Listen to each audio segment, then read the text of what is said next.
हमसे पूछा है कि 5 साल बाद, आफ्टर 5 ईयर, याद रखना बेटा, हमसे क्या पूछा है, आफ्टर 5 ईयर, ठीक है, उनके एज कितना होगा, उनका एज कितना होगा। क्या ऐसा सवाल हमने किया था एज वाले? तो जब भी हमने एज वाले सवाल किया था, हमने क्या किया था कि हमें सबसे पहले क्या लेट करना होगा, प्रेजेंट एज। हमें क्या लेट करना होगा बेटा, प्रेजेंट एज, ठीक है।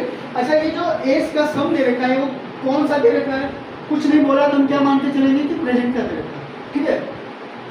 देखो हमें इस तरीके से नंबर लाइन बनाया, तो एज लाइन बनाई थी क्या, ये कौन सी है, ये प्रेजेंट की है। इधर क्या आता है बेटा, बिफोर या एगो वाला एज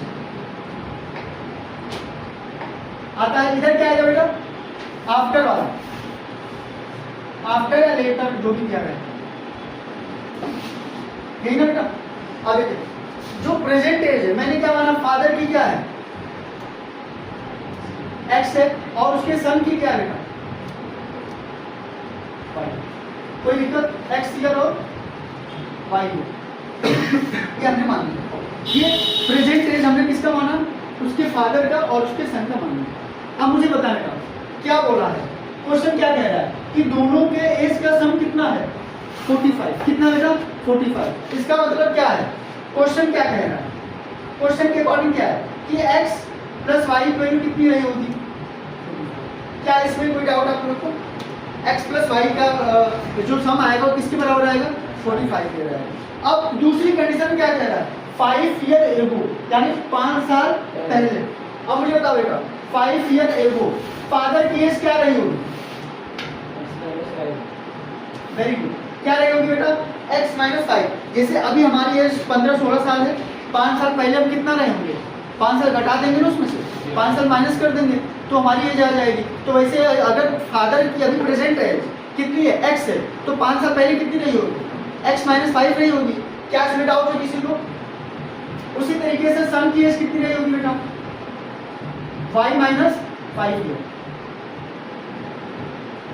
x माइनस 5 ईयर। क्या इसमें कोई डाउट है, 5 साल अगर प्रेजेंट एज जो है x है तो 5 साल पहले x minus 5, present age y year है तो 5 साल पहले y माइनस 5 है। क्या इसमें कोई डाउट। अच्छा, अब उस समय की कंडीशन के अकॉर्डिंग 5 साल पहले की कंडीशन इसने क्या रखा बेटा कि दोनों के एज का जो प्रोडक्ट है वो किसके बराबर है, 124 के बराबर है। इसका मतलब क्या है कि सन और फादर के एज को मल्टीप्लाई किया गया तो कितना आएगा, 124। तो मुझे बताओ, सन फादर की एज कितनी है, x माइनस 5, सन की एज कितनी है, y माइनस 5। ये दोनों किसके बराबर आएंगे, 144 के बराबर आएंगे कि नहीं आएंगे, सॉरी 124 के बराबर आएंगे, आएंगे ना।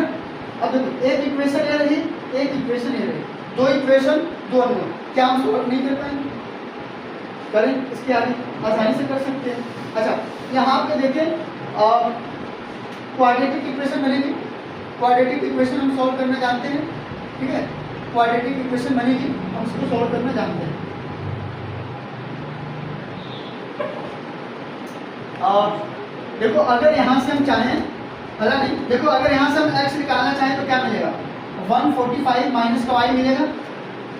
अगर मैं दोनों तरफ से -5 कर देता हूँ, इधर से भी इधर से भी, तो देखो x माइनस 5 मुझे क्या मिल जाएगा, 40 माइनस 5 मिल जाएगा बेटा, 40 माइनस 5 मिलेगा ना। और ये हम रख दो x माइनस 5 की जगह, तो x माइनस 5 की जगह क्या रख सकते हैं, 40 माइनस 5, दूसरे ब्रैकेट में क्या आएगा, y माइनस 5 इक्वल टू 124। क्या इसको हम सॉल्व नहीं कर सकते, पहले 40 का मल्टीप्लाई करो कितना आएगा, 40y, फिर 40 को मल्टीप्लाई 5 में करो कितना आएगा, 200 माइनस का 200, और y का मल्टीप्लाई करो तो माइनस का y स्क्वायर, और यहाँ पे y का करेंगे तो प्लस का 5y इक्वल टू क्या आएगा, 124। ठीक है, सबको उस साइड ले जाओ या 124 की इधर ले आओ, फिर माइनस से मल्टीप्लाई कर देंगे। देखो ये 5y या 40y कितना हो जाएगा, 45y कितना हो जाएगा, 45y, और ये क्या है, माइनस का y स्क्वायर। देखो ये माइनस का 200 है और 124 इधर आएगा तो कितना हो जाएगा, माइनस का 324 माइनस का 324 इक्वल टू 0। बेटा माइनस से मल्टीप्लाई कर देता हूँ मैं, तो मुझे क्या मिलेगा, y स्क्वायर क्या मिलेगा, y स्क्वायर माइनस का 45y और प्लस का 324 इक्वल टू 0, ये मिलेगा। अब देखो ये इक्वेशन हमसे सॉल्व नहीं हो जाएगी क्या? अच्छा इसकी जरूरत पड़ेगी हमें यहाँ पे जरूर थोड़ी सी जगह चाहिए, यहाँ पे कर लेते हैं। देखो वाई स्क्वायर माइनस का 45 वाई प्लस का 324 वाई 324 इक्वल टू 0। इसको फैक्टराइज करो, मल्टीप्लाई में हमें क्या चाहिए 324 और ऐड करने में मुझे 45 चाहिए। 324 किसी का स्क्वायर होता है क्या? किसका? 18, ठीक है। तो 18 इंटू 18, तो 18 इंटू 18 है ना, इसको ब्रेक करो ना इस तरीके से कि ऐड करने में क्या आ जाए 45 आए, तो 36 इंटू 9 36 9 यही ना 36 मल्टीप्लाई 9, देखो दोनों को ऐड करो 45, दोनों को मल्टीप्लाई तो आ ही जाएगा 324। देखो यहाँ से क्या ले लेंगे वाई स्क्वायर माइनस का 36y माइनस का 9y प्लस का 324 इक्वल टू 0। बेटा दोनों माइनस 9 और माइनस 36 ऐड करेंगे माइनस का 45 आ जाएगा और मल्टीप्लाई करेंगे तो कितना आ जाएगा 3। इसको कॉमन वगैरह ले लीजिए, यहाँ से y कॉमन आ रहा है क्या, तो y माइनस 36। बेसिकली ये सवाल चैप्टर 4 का है, ठीक है, लेकिन ये हमने पढ़ा है तो हम कर लेंगे। यहाँ से माइनस 9 लेंगे कॉमन तो y माइनस 36 इक्वल टू 0।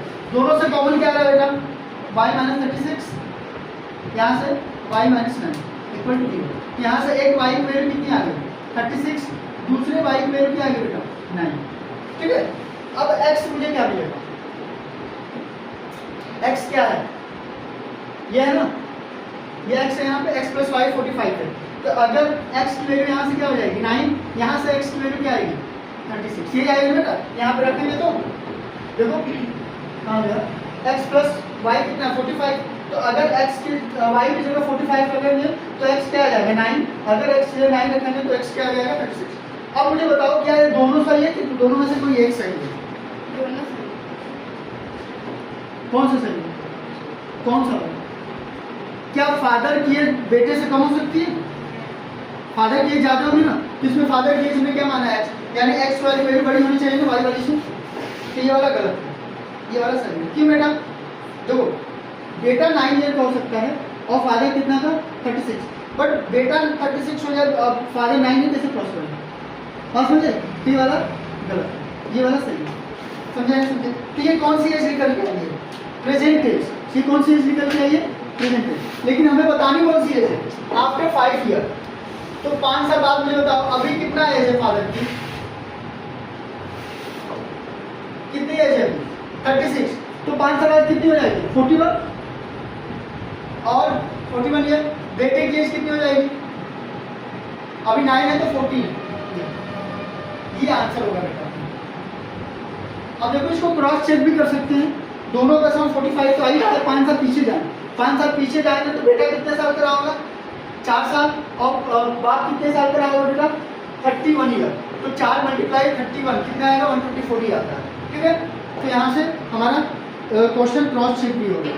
क्या सवाल समझ आया बेटा, ये सवाल आसान था।